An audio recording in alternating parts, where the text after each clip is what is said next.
comments? I would just say it's my first trip to Pensacola as the Chief of Naval Operations, and first of all, what a beautiful day to be here. Just got done with an all-hands call to about 1,000 of our sailors and Marines. Of course, the cradle of naval aviation here, and our training command is here as well. So many sailors go through this area, so it's a real great opportunity for me, and I look forward to your questions. So we'll start on the left and then just make our way around. Hi. There's been some concerns with consolidation and changes around the bases. Do you think NAS Pensacola is built for stability and growth? I do think it's built for stability and growth. I'm not aware of anything that I'm working on to do any kind of consolidation. You know, we are always looking for opportunity for, in our military construction processes for facilities that need to be demolished or torn down or don't meet code or standards any longer, to go divest in those, because I have to support those, and they're on our books, if you will. So, but I wouldn't look at that as any kind of consolidation efforts. But so as we bring in new facilities and capabilities into this area, there will always be opportunities for us to look to kind of divest of some of the things that maybe are outdated. So thank you. Fox 10. You took a lot of questions about the physical fitness tests and everything like that. What is your take on some of the questions and concerns that you heard, and how do we go about addressing them? First, I'm thrilled that sailors care about physical fitness to ask me about it. It means it's on their mind. And I think it's not surprising to me when changes come out in this, our Nav Admin message, which points to the physical fitness instruction changes, it's just been released. So it's not surprising that it's probably something that they want to ask me about. I am 100% behind it.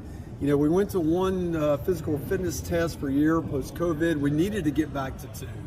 And the Navy has really never had a combat fitness test for those rates and professions that are in combat arms specialties. And so we now have that in place as well. And when you couple that together with the work I'm doing with improving galleys and nutrition, and just really making total sailor fitness across mind, body, and spirit, this is just one dimension of that. So I want sailors to really recognize that these changes are what they need to do to invest in themselves so that they are ready for high-end warfare.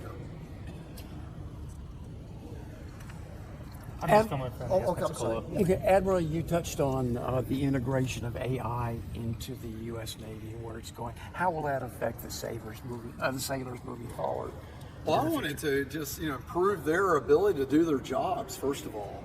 AI, I think it's kind of ridiculous in my opinion.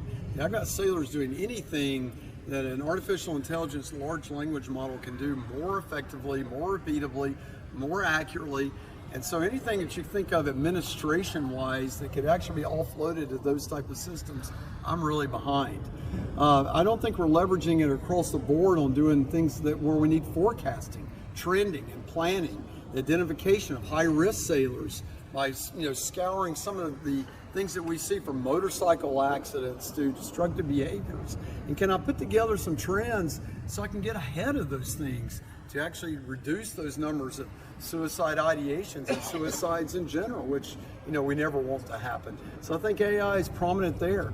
And of course, in the way we fight, bringing AI in weapon systems and combat systems, and actually getting a tactical edge on using artificial intelligence for digesting the vast amounts of intelligence, the numbers of things that our sensors pick up on, and be able to sift through that and provide decision-making tools for our sailors to be more effective. I'm 100% behind. Okay, back to the top.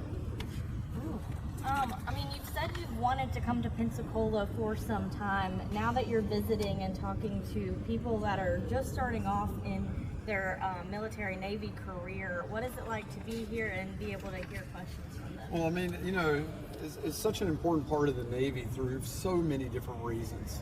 And one of them is, besides this idea of, the cradle of Navy aviation, which is the heart and soul of where we start our careers as aviators in the Navy, it's really our education training command here as well.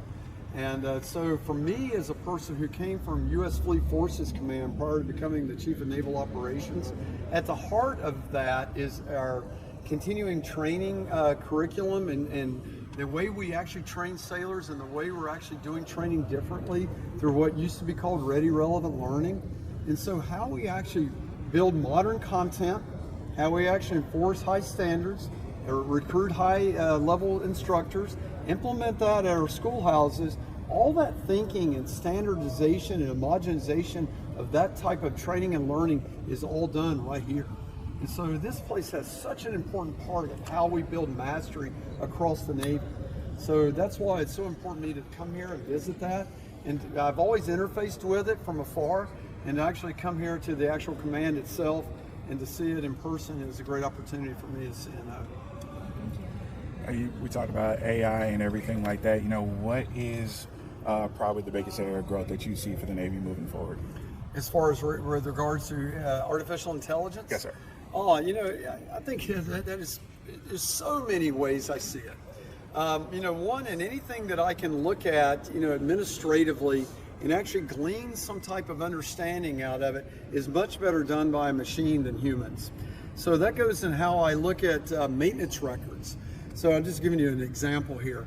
We get hundreds of thousands of actual reports across our Navy about broken components.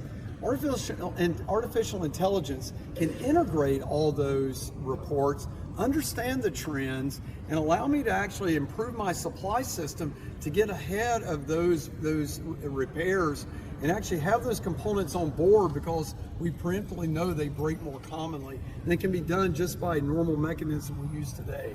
So that's an example. You know, now on the high-end thing, imagine looking at a battle space, you know, where we got surface ships and aviation and other types of threats out there, and integrating that tactical battle space for a commander to know where to position their ship, position their forces, get in an optimal place to actually conduct high-end warfare, can all be enabled from AI.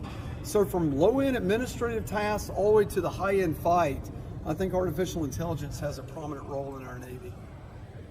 I enjoyed your CNO's notes 1, 2, and 3. Awesome. And I wanted to make a note on 2. You had mentioned emphasizing improving maintenance by building shore intermediate maintenance activities. Yes. What do you mean by that? Well, you know, historically, let me wind you back a little bit here if I can and take a little bit of time with you.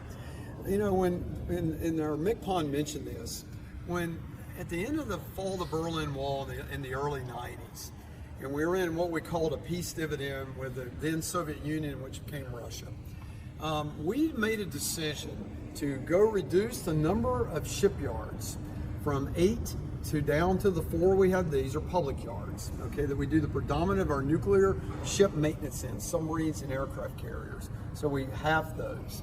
We also, when I came in the Navy, we had 14 repair tenders.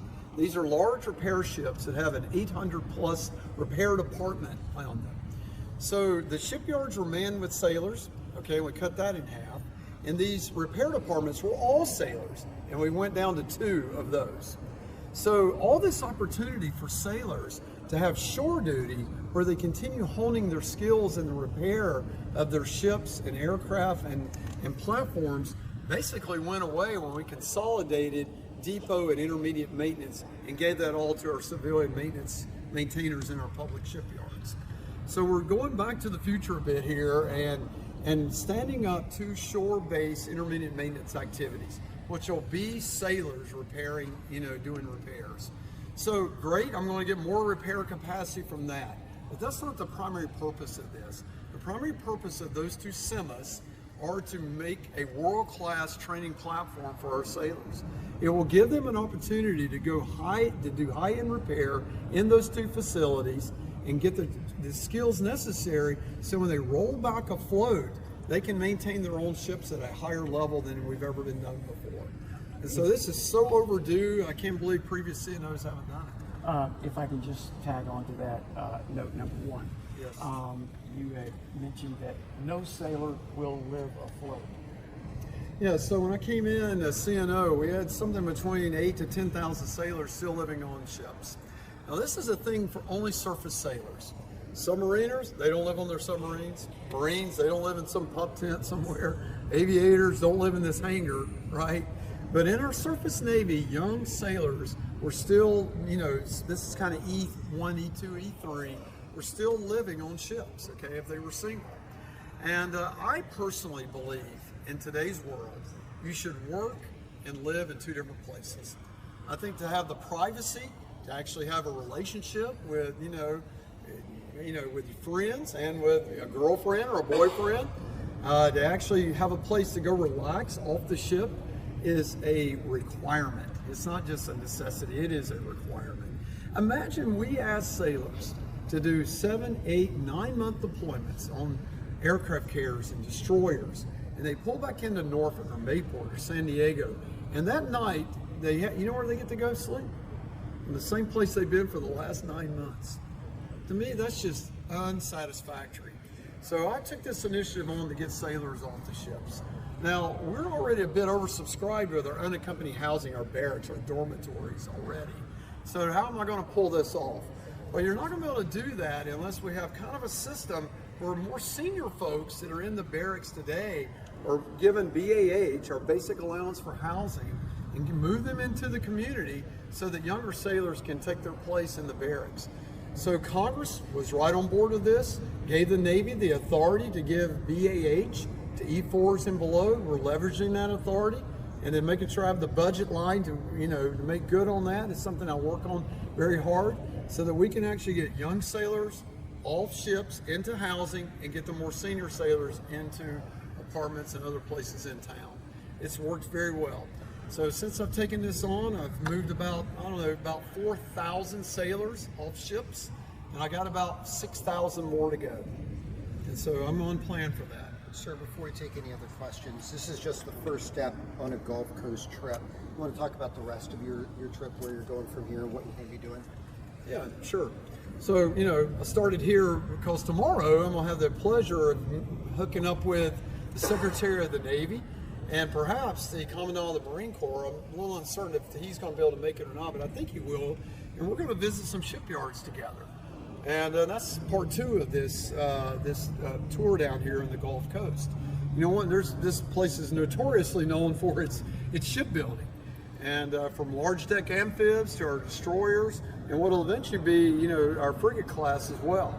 So I look forward to meeting with these shipbuilders tomorrow and on Thursday, talking to their executives and understanding the vision going forward on what we call the Golden Fleet. What role do they play in that? And how do we get our shipbuilding back on the wartime footing it needs to be on to deliver the combat power I need as a Navy? So we're going to spend a couple days here on the Gulf Coast shipyards with some of the yards here. Is that prompted? Sir, real quick, talk about housing. In our area, we're having problems with affordable housing. This is affordable housing in general, like civilian housing in general? Or for military. Or for military housing. Because we have our Eglin Air Force Base who's having problems getting their service people housing in the community and stuff like that. It's just not enough housing to go around. Well, unfortunately, I would say Pensacola area here is not cornered the market on that problem. This is a problem, and I think predominantly because where the Navy is, it's in pretty good places. Yeah. So I tend to be in places people want to be. And of course, it tends to be near the water in general for a lot of the Navy, by the nature of what we do. And so because of that, you tend to see higher cost of living in general. And there's been a shortage of housing. I'm just telling you, this goes from Maine, the shipyard at Bath Iron Works, the Portsmouth Naval Shipyard. It's certainly true in the Hampton Roads area, and just all down the eastern seaboard and Florida is not short on that as well. It is a problem I'm addressing. I think Congress recognizes this, and so that's why we're always trying to keep our basic allowance for housing rates adjusted for that. I'm always pressing to make sure, should there be a cost of living, COLA, if you will, for certain places in the U.S. as well, which is typically only done overseas. And then I do my role by working with our private partners.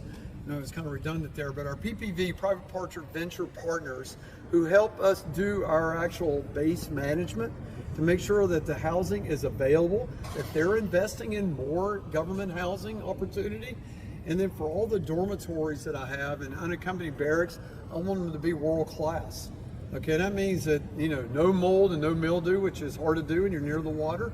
I want them to have high-speed Wi-Fi in them, and I want to have good food options as well. Got time for about 1 or 2 more questions. You're very proactive in supporting sailors' activities, lives, future accomplishments, things like that. Where do you see the sailors fitting into the picture of the new Navy coming into play?